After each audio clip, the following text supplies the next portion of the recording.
The promise of dawn tumbled through space like a wounded bird.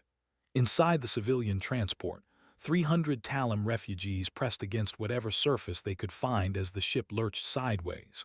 Emergency, lights painted everything red. Rena held her daughter Pila close while the child whimpered against her chest. The insectoid Talum were peaceful herbivores who never expected war would find their quiet world.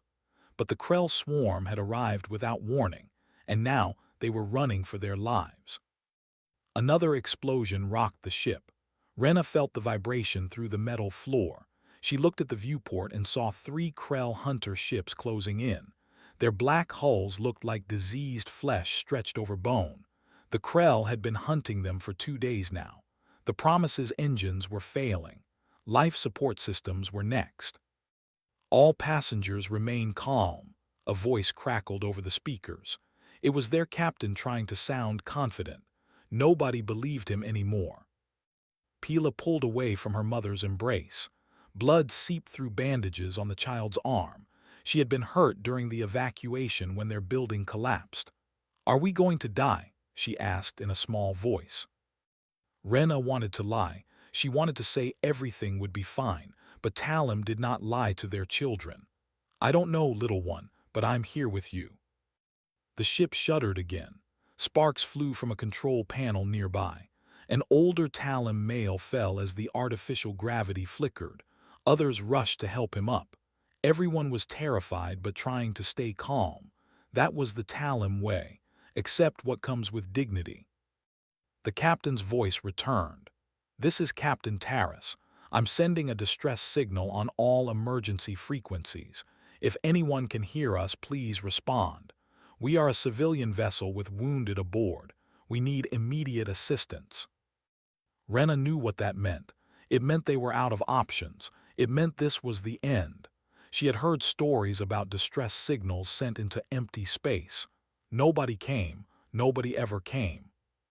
She held Pila tighter and waited for the final strike. Then something impossible happened. A voice answered.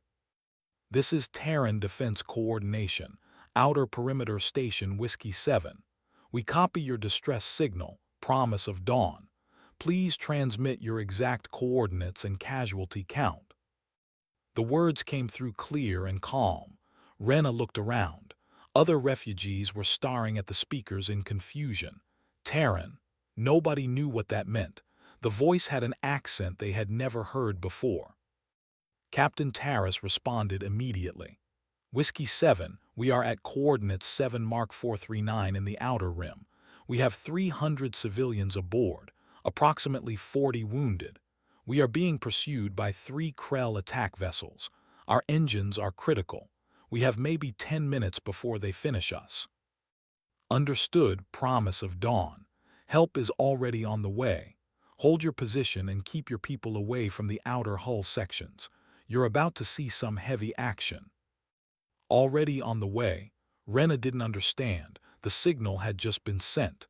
How could anyone already be coming? Where were they coming from? "Whiskey 7, who are you?" Captain Taris asked. "What species?" "We're human, Promise, and we don't leave people to die alone."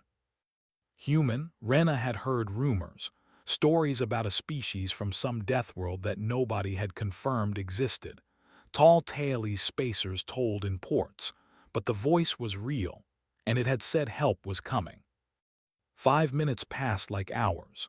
The Krell ships moved closer, their weapons charged with that distinctive whine that meant death was coming. Rena whispered prayers to old Talum gods that she hadn't believed in since childhood. Then space itself tore open. 12 holes appeared in the black void. Not jump points, not warp signatures like anything Rena had seen before. These were violent ruptures in reality, and through them came ships. Human ships. They moved like predators, sleek destroyers flanked by smaller frigates. In the center, a massive carrier dwarfed everything else. Each vessel had scars on its hull, battle damage that had been repaired but not hidden. These were ships that had seen real combat and survived. The Krell hunter vessels stopped their approach. For a moment, nothing happened. Then the Krell began to run. Promise of Dawn, this is Commander Allen aboard the destroyer Relentless. We have visual on your attackers. Please maintain your current position and seal all airlocks. This will be over quickly. The human ships accelerated. Rena watched her sensor display and could not believe what she saw. Those vessels were moving at speeds that should be impossible. The forces involved would turn any crew into paste, yet they kept accelerating.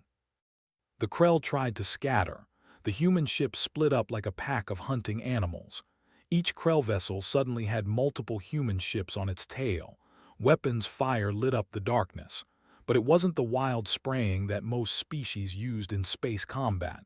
Every shot was precise, calculated, deadly. One Krell ship took a hit to its engine section.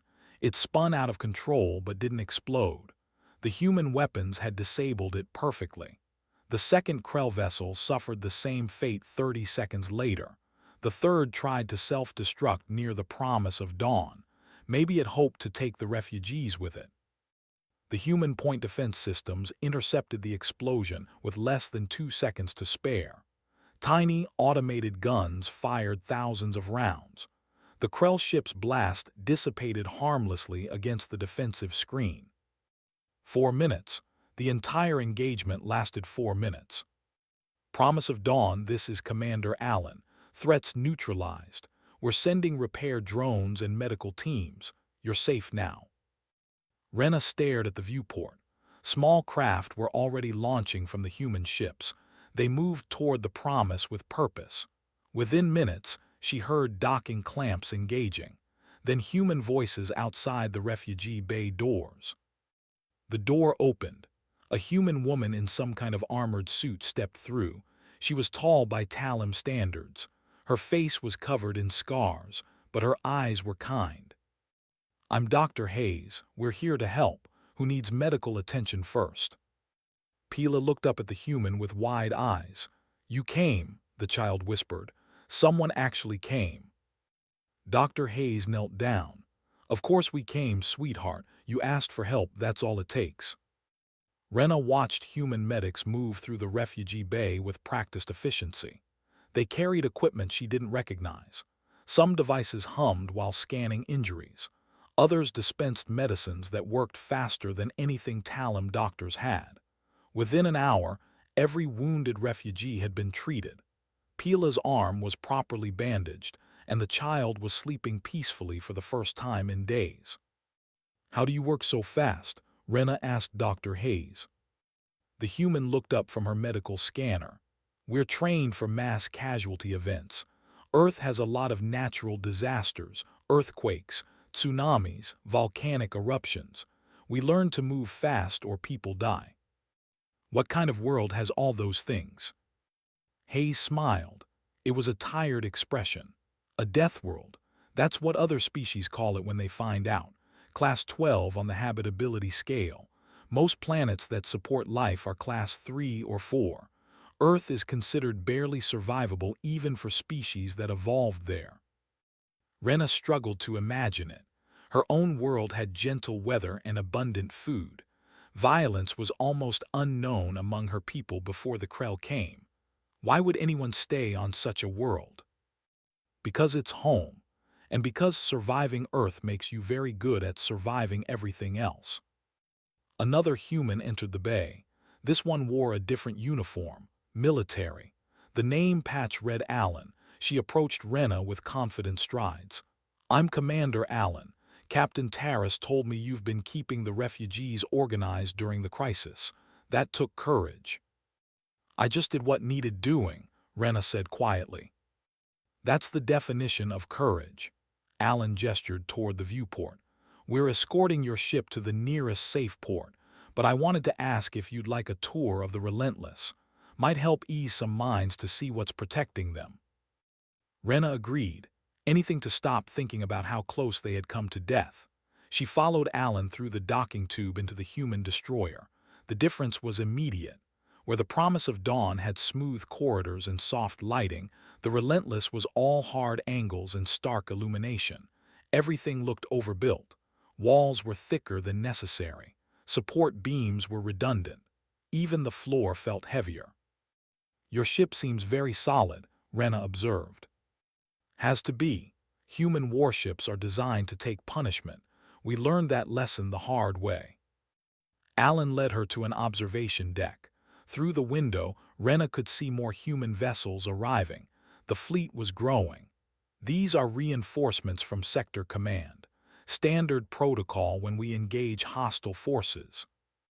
Rena counted at least 40 ships now, and more kept appearing. "How many ships do humans have?" "In this sector, about 400, galactic-wide, several thousand. We maintain listening posts throughout known space. Any distress signal triggers an automatic response. Usually we can have ships on site within minutes." "But why? Why do you do this?" Alan was quiet for a moment. She looked out at the growing fleet. "Because we remember what it's like to be helpless. Earth's history is full of times when people needed help and nobody came. We decided when we reached the stars that we'd never let that happen to others. Every human ship carries the same core mission: protect those who can't protect themselves." They walked through the destroyer's corridors. Rena saw human crew members working at impossible speeds. Some were lifting equipment that should require 2 or 3 people. Others were running routine maintenance while chatting casually. None of them seemed to notice they were operating in conditions that would exhaust most species. "Your people are very strong," Rena said. "Earth's gravity is almost 3 times what you're used to, makes us denser, stronger bones, more muscle mass. It's just how we developed." Alan paused at a junction. "Want to see the Marine barracks? Fair warning, it gets loud." The training area was chaos. Human soldiers in light armor were sparring hand-to-hand. Others ran obstacle courses that looked deadly. Sergeant Brooks was shouting instructions at a group doing some kind of coordinated drill. When he saw Alan, he jogged over. "Commander, come to watch the show." Showing our guest around. "Sergeant Brooks, this is Rena. She kept 300 refugees calm during a Krell attack." Brooks extended his hand. Rena knew enough about human customs to shake it. His grip was firm but gentle. "Takes guts. Krell are nasty customers. We've fought them before. They don't usually run like they did today." "Why did they run?" Rena asked.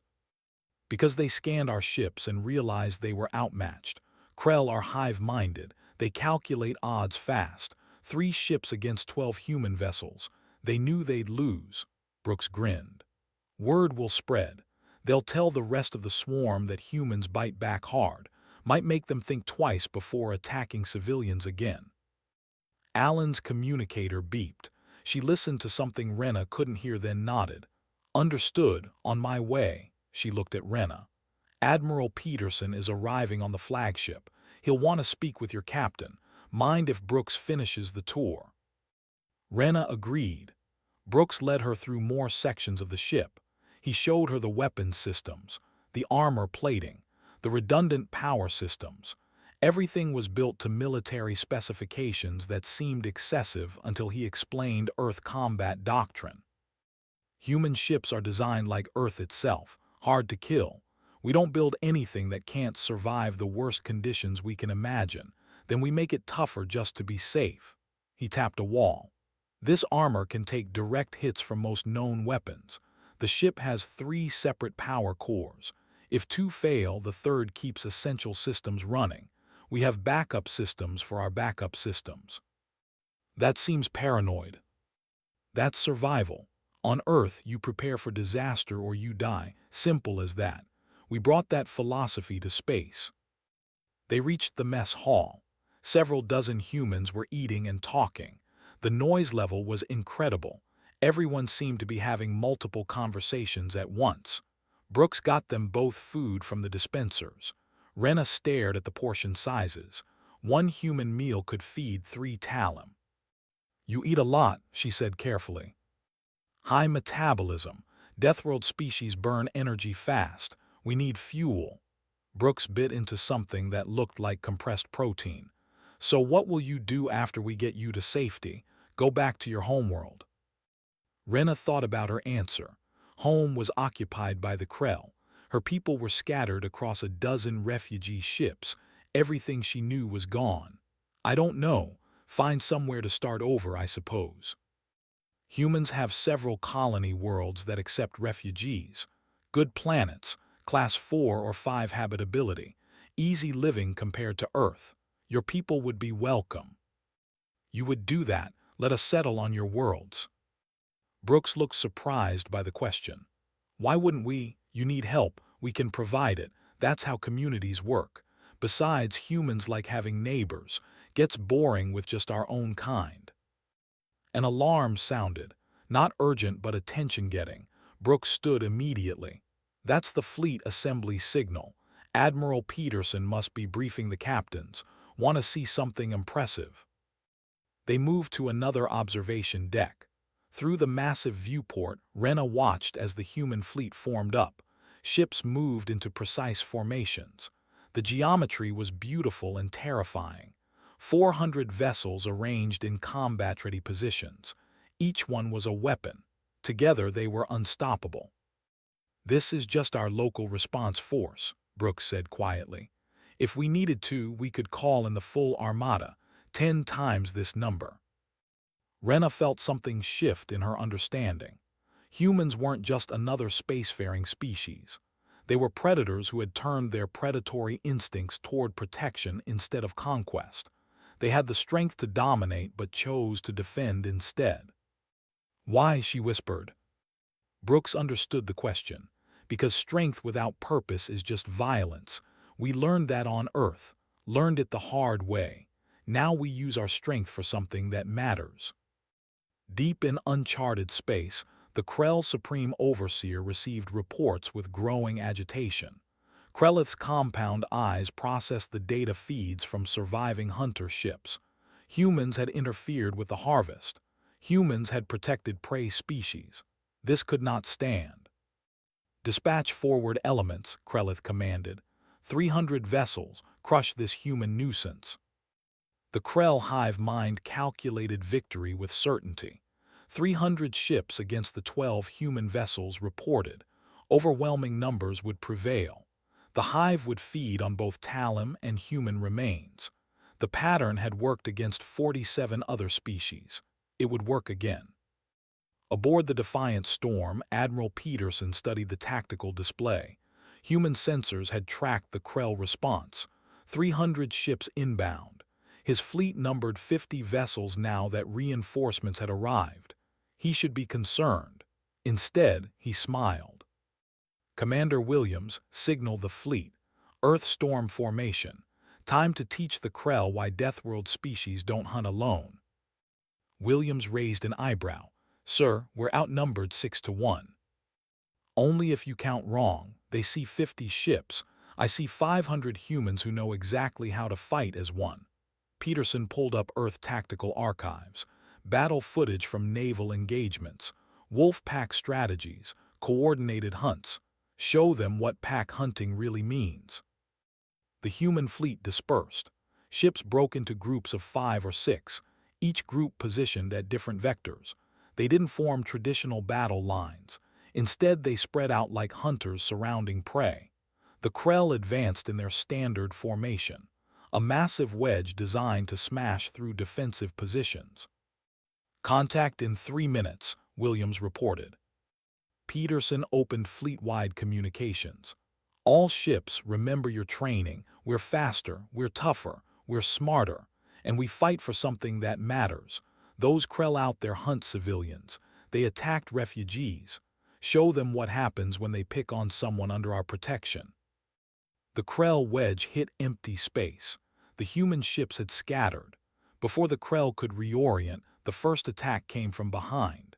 Commander Allen's destroyer squadron hammered the rear elements. Precision railgun fire disabled engines without destroying hulls. The Krell ships tumbled out of formation. Strike and fade, Allen called to her squadron. Don't give them a target. Her ships vanished into the darkness. The Krell tried to pursue, but human vessels were faster, more maneuverable, built by species that evolved chasing prey across continents. The Krell fired at sensor ghosts while human weapons found real targets. Another squadron hit from a different angle. Then another. The Krell formation collapsed into chaos. Individual ships tried to coordinate, but human electronic warfare cut their communications. Each Krell vessel fought alone while humans fought as coordinated packs. Inside the Krell flagship, Krellith watched the battle deteriorate. This was wrong. Numbers should prevail. Mass should overwhelm. But human ships moved like nothing the Hive had encountered. They pulled maneuvers that should liquefy organic crew members, yet they kept fighting. Analysis, Krellith demanded. Data streamed in. Human vessels were built to withstand extreme forces. Their crews operated in 3 times standard gravity as baseline. What would kill most species barely affected humans. They could pull turns that exceeded 12 gravities.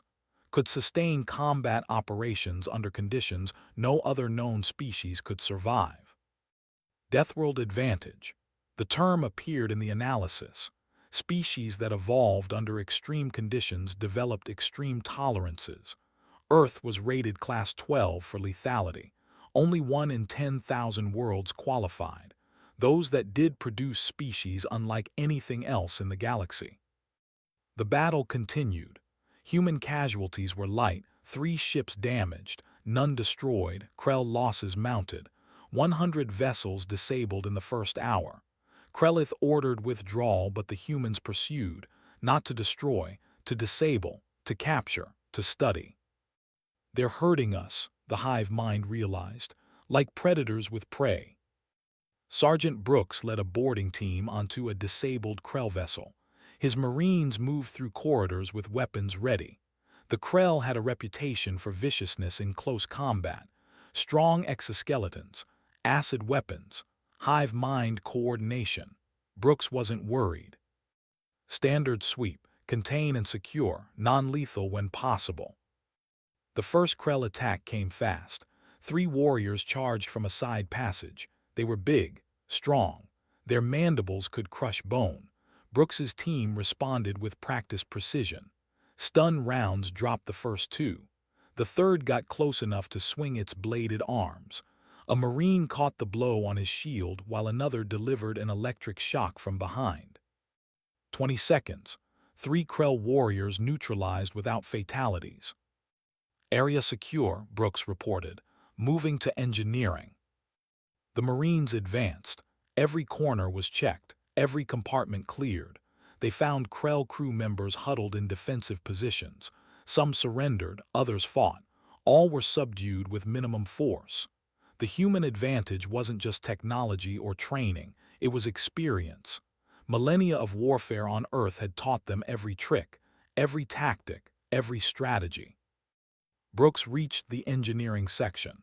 Krell technicians tried to scuttle the ship. Self-destruct protocols initiating.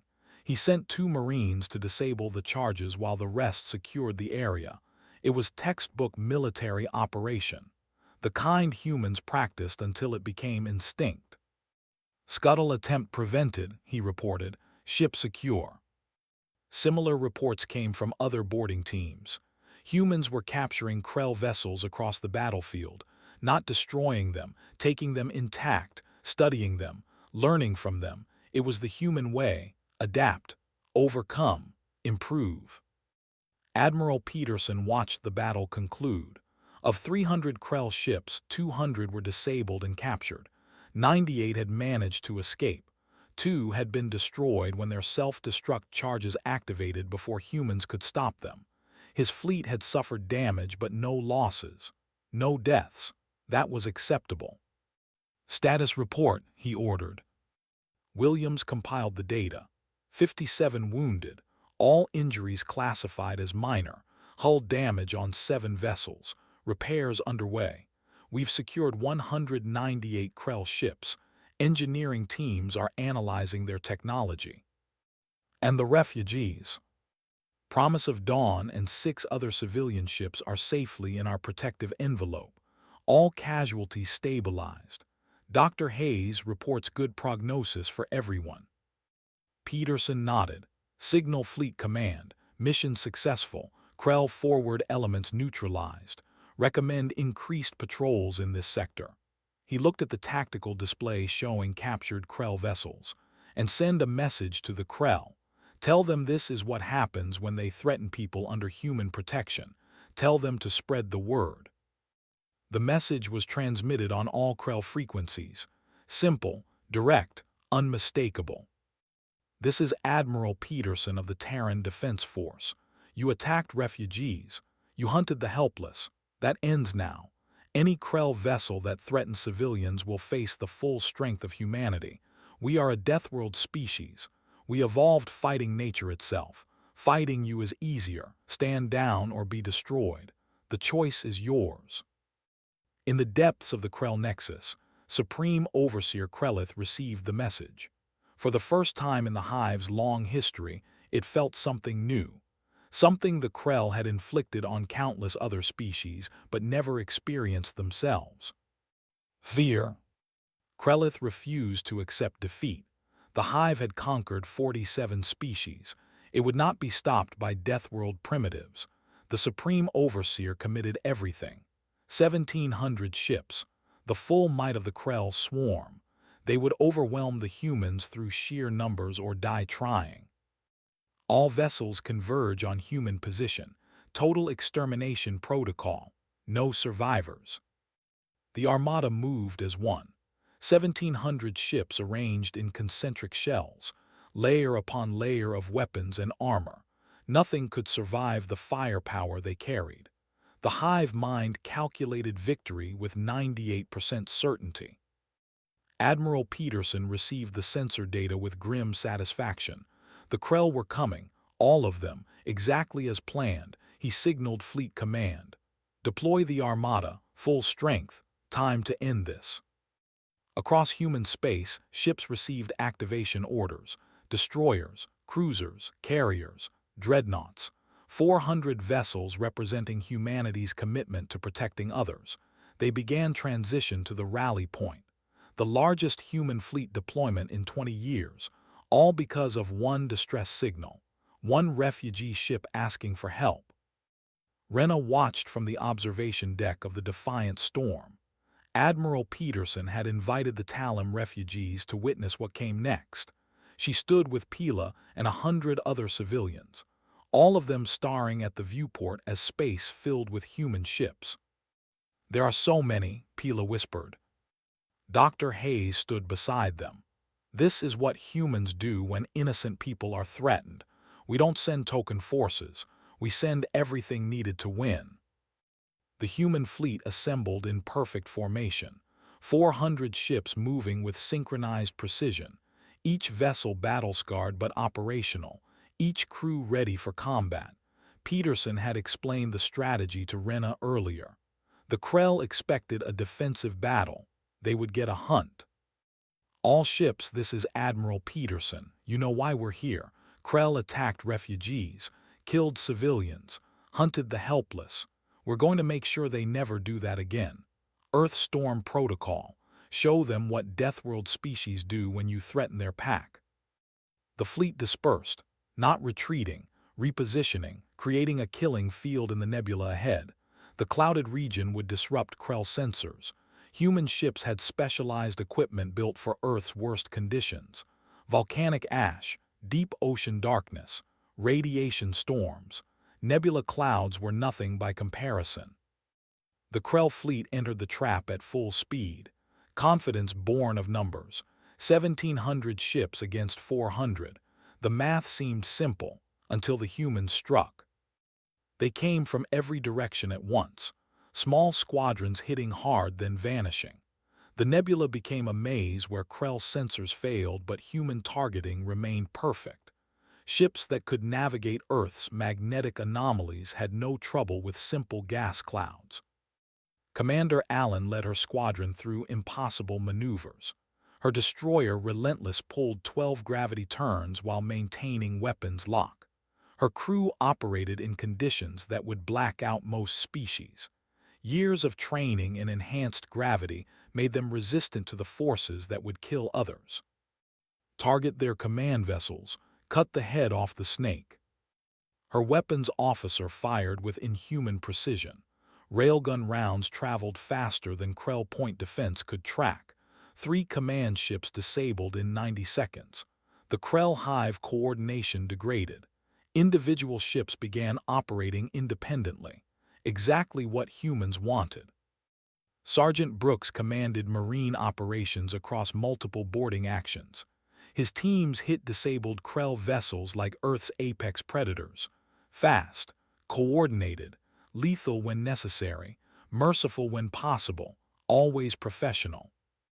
Inside one Krell ship, his team encountered heavy resistance. Warriors bred specifically for combat, stronger than standard drones, faster, more vicious. They rushed the Marines in a coordinated wave. Brooks's people didn't panic. Panic was trained out of them long ago. They formed overlapping fields of fire, used corridors as choke points, deployed non-lethal weapons first. Lethal only when required. 5 minutes later, the Krell warriors were subdued. 0 Marine casualties. 18 Krell captured alive. That's how it's done, Brooks told his team. Professional, efficient, no unnecessary deaths. The main battle raged for hours. Human ships cycled through engagement patterns. Attack, withdraw, repair, re-engage. They maintained pressure without exhausting themselves. Fought smart instead of hard. The Krell threw everything they had at the humans. Overwhelming firepower, suicide runs, biological weapons. Nothing worked. Captain Williams coordinated from the Defiant Storm's combat center. Screens showed the entire battlefield, every ship, every engagement. She saw patterns the Krell couldn't, weak points in their formation, opportunities for exploitation. She directed forces with the precision of a surgeon. Squadron 7, enemy carriers at coordinates 492, disable their launch systems. Squadron 12, enemy reinforcements approaching from bearing 185, intercept and contain. Her orders were acknowledged instantly. Human ships moved like thoughts, fast, coordinated. Each ship knew its role. Each crew trusted their admiral. They fought not for glory or conquest. They fought to protect refugees they had never met. That made all the difference. The Krell deployed their final reserve. Heavy dreadnoughts carrying planet-killing weapons. Krellith hoped to threaten human worlds, force surrender through terror.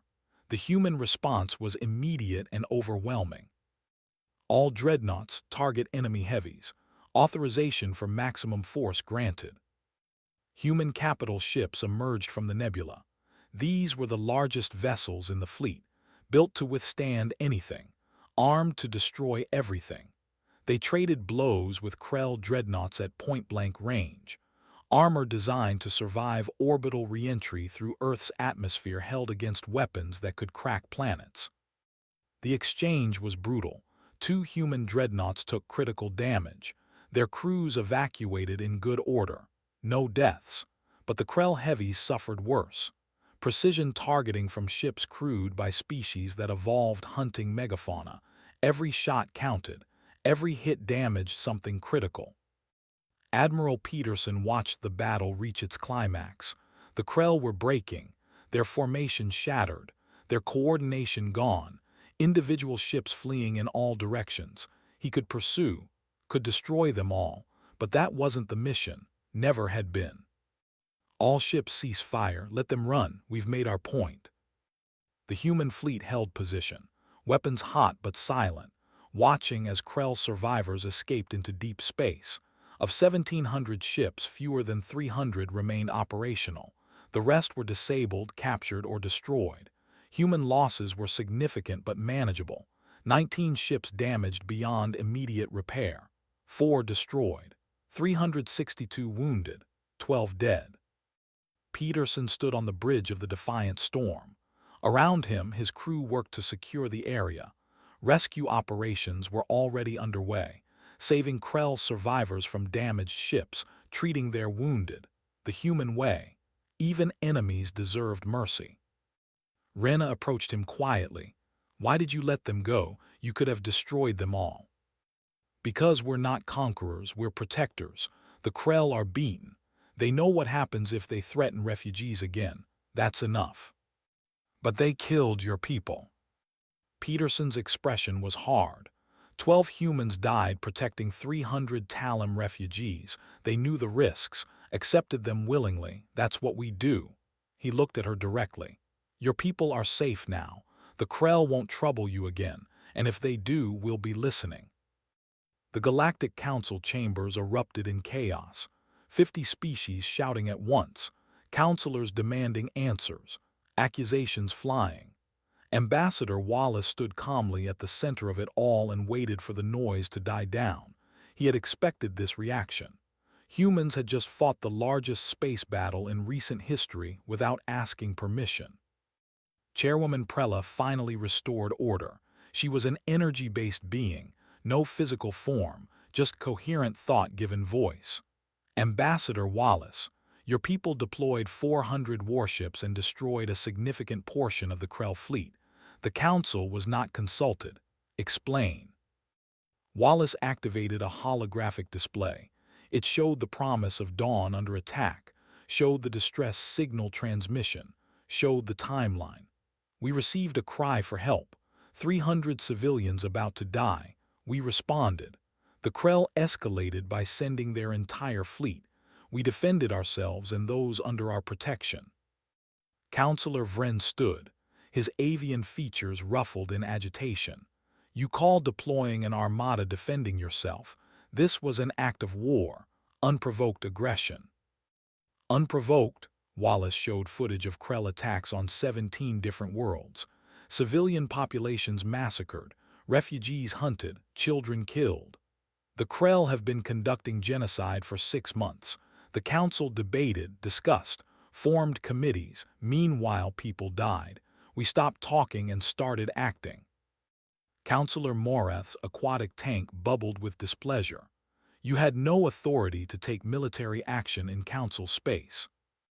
We had every authority, moral authority, the kind that says when someone screams for help, you answer. When civilians are hunted, you protect them. When monsters prey on the weak, you stop them. Wallace looked around the chamber. How many of you have military forces?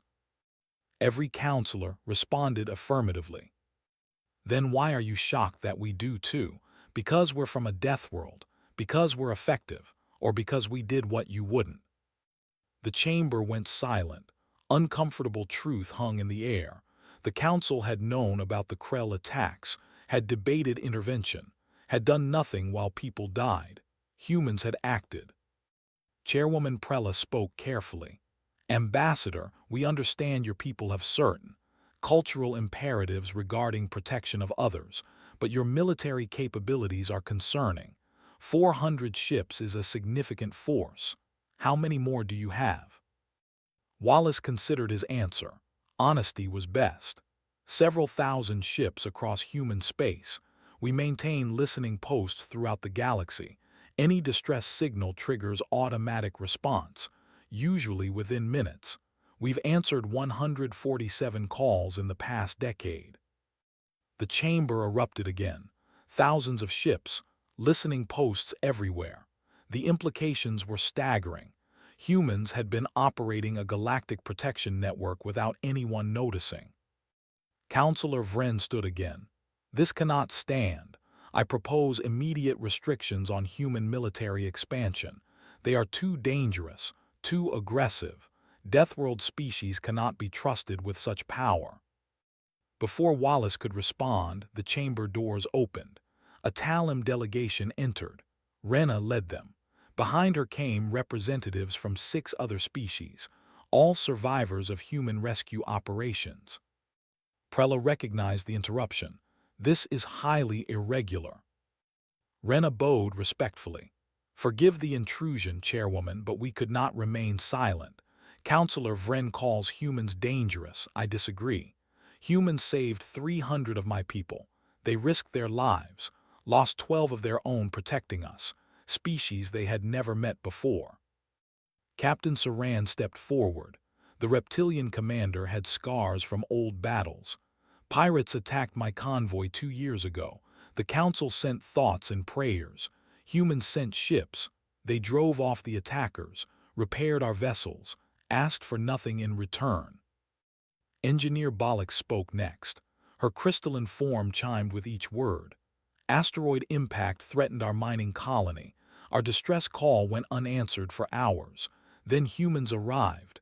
They diverted the asteroid, evacuated our people, stayed until we were safe. Dangerous. They're heroes.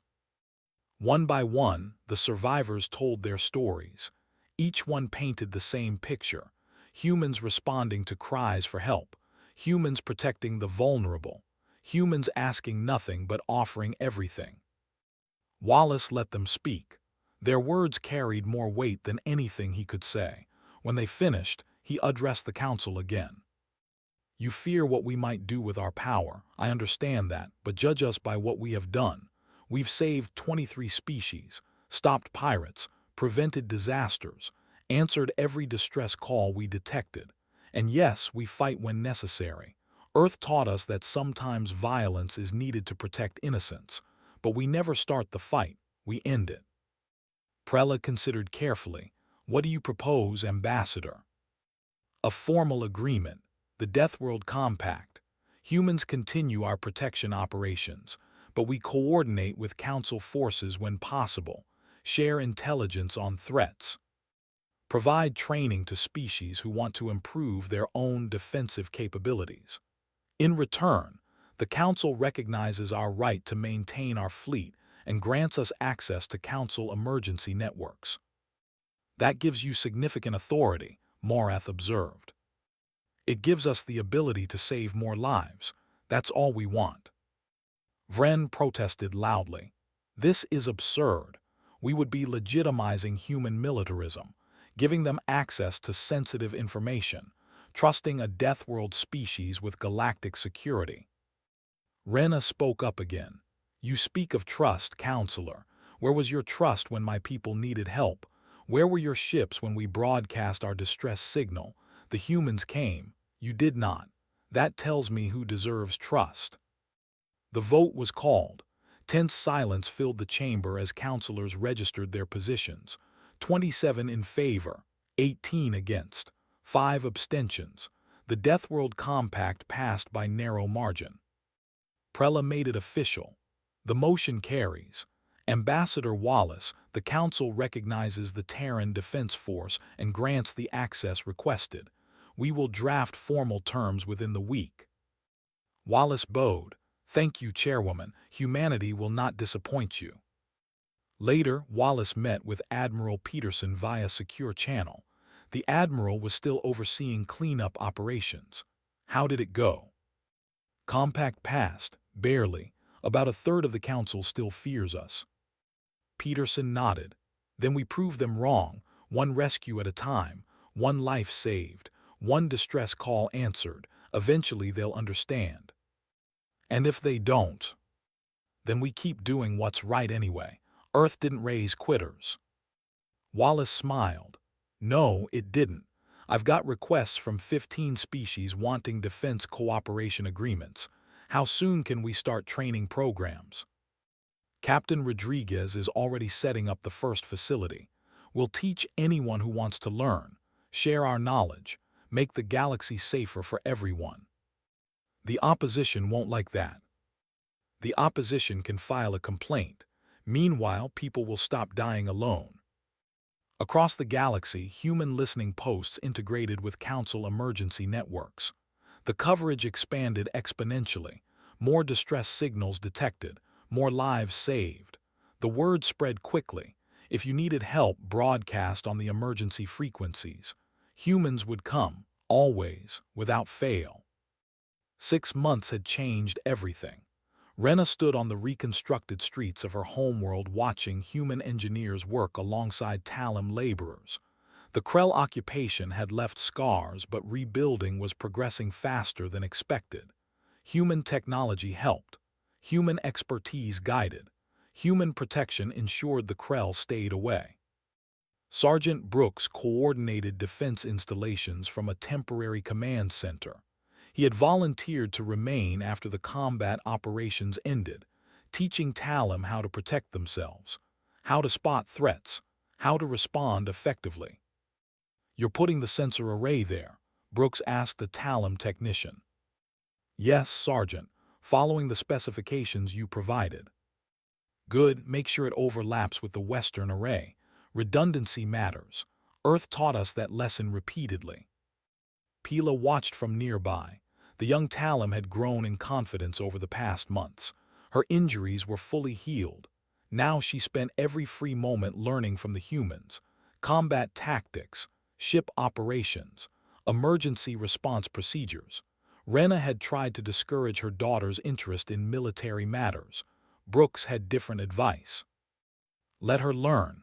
Knowledge gives choices. She can decide what to do with it when she's older. Rena approached Brooks now. The Council has asked me to establish Talum's first defense force, a real military organization. Brooks looked up from his work. That's good. Every species should be able to protect themselves. You'd be great at it. I'm not a warrior. Neither were we. Earth made us into fighters because we had no choice.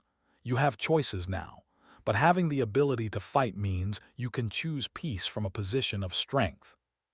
Pila interrupted. Mother, Commander Allen's ship just entered orbit. Can I go see her? Rena sighed but nodded. Her daughter ran off with the enthusiasm of youth. Brooks smiled. She reminds me of human kids, curious, brave, wants to make a difference. I worry she'll get hurt. She'll get hurt anyway. Life does that, but if she's trained, she can survive it, heal from it, help others through it. Brooks returned to his work. The first Talum Defense Academy opens next month. Human instructors teaching alongside Talum veterans. Might be good for Pila. Non-combat training program for youth. Teaches leadership, responsibility, teamwork. Rena considered it. Her daughter deserved opportunities, deserved to be more than a victim. I'll discuss it with her. Across the galaxy, similar conversations were happening. Human training facilities operated on 30 worlds, teaching defensive tactics to species who had never needed them before. The Deathworld Compact was working. Cooperation replacing isolation, strength replacing vulnerability. Captain Rodriguez commanded one such facility. A mixed crew of humans and aliens worked together daily. Initial skepticism had faded. Now her students understood what humans offered. Not domination, partnership, the chance to stand strong instead of cowering. Again, Rodriguez called to a squad of Vrelian trainees attempting close-quarters combat drills. You're thinking like prey, think like predators, control the space, control the engagement. The avian soldiers tried again. Better this time, still not perfect but improving. Rodriguez knew it would take time. These species had evolved differently, developed different instincts, but they could learn. Everyone could learn. Her second officer approached, a Talum named Saran, relative of the Captain humans had rescued years ago. Commander, we have incoming priority transmission, Council Emergency Network. Rodriguez moved to the communication station. The message was brief, urgent, distress signal from mining colony, unknown hostile force, heavy casualties, immediate assistance required. She activated fleet-wide communications. This is Rodriguez. All ships prepare for emergency deployment. We have people in trouble. Let's show them what the combined fleet can do. Her force launched within minutes. 12 ships, 6 human, 6 alien, all trained in human tactics, all committed to the mission, protecting those who couldn't protect themselves. The transit took 3 hours. They emerged near a mining station torn apart by weapons fire. Life pods scattered through local space. Rodriguez immediately deployed rescue shuttles. Every survivor mattered. Every life saved justified the effort. Contact, her tactical officer reported. Unknown vessels holding position near the moon. Configuration suggests pirate raiders, 20 ships. Rodriguez evaluated the situation. Her 12 ships against 20 raiders. The math looked bad to anyone who hadn't trained with humans. She smiled. All ships, Earth storm formation. Show them what they're dealing with. The combined fleet attacked with precision humans had perfected and aliens had learned. Pack tactics, coordinated strikes, overwhelming force applied surgically. The pirates scattered within minutes. Those who didn't flee were disabled and captured. No unnecessary deaths, no excessive force, just professional execution of defensive doctrine. Afterward, Rodriguez supervised rescue operations. Human medics worked alongside alien doctors. The mining colonists were grateful, scared but alive. One elderly miner approached Rodriguez with tears in his eyes. "Thank you, we thought nobody would come." "Someone always comes now, that's the whole point." News of the rescue spread quickly. Another successful operation, another group of people saved. The pattern continued across the galaxy, humans responding to distress calls, allied species joining them, a network of protection growing stronger daily. Admiral Peterson reviewed monthly reports from his office on Earth. The numbers told a clear story. Distress response times were down. Casualty rates from pirate attacks dropped significantly. Refugee deaths from various causes decreased. The Deathworld Compact was saving lives measurably. Ambassador Wallace visited Earth for consultations.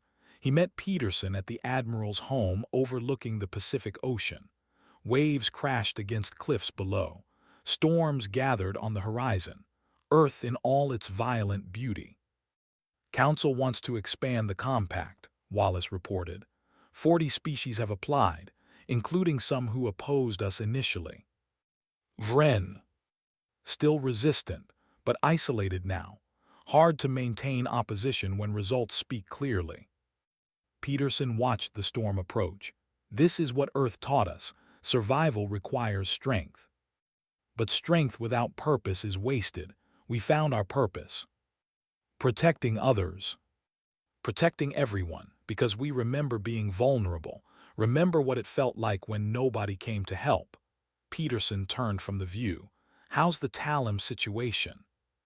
Rena accepted the position. First Talem Defense Coordinator. She's building something good there.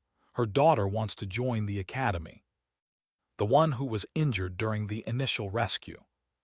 Same one, Pila, she's determined. Peterson smiled. "Good, we need people like that. People who remember being helpless and refuse to let others experience the same thing." Lightning flashed over the ocean. Thunder followed seconds later. The storm was close now, Earth showing its power, reminding its children why they built everything stronger, why they never gave up, why they protected others. Wallace watched the storm with Peterson. "Sometimes I wonder what other species think when they see Earth, this violent world that produced a species committed to peace through strength. They probably think we're crazy. They're not wrong, but crazy works when it saves lives." The first drops of rain began falling. Heavy, cold, relentless, just like Earth itself, just like humanity. Somewhere in the galaxy another distress signal would be broadcast, and humans would respond. Because one SOS was all it took, one cry for help, one person in need. That was the legacy of the Deathworld. Not conquest, not domination, protection, forever.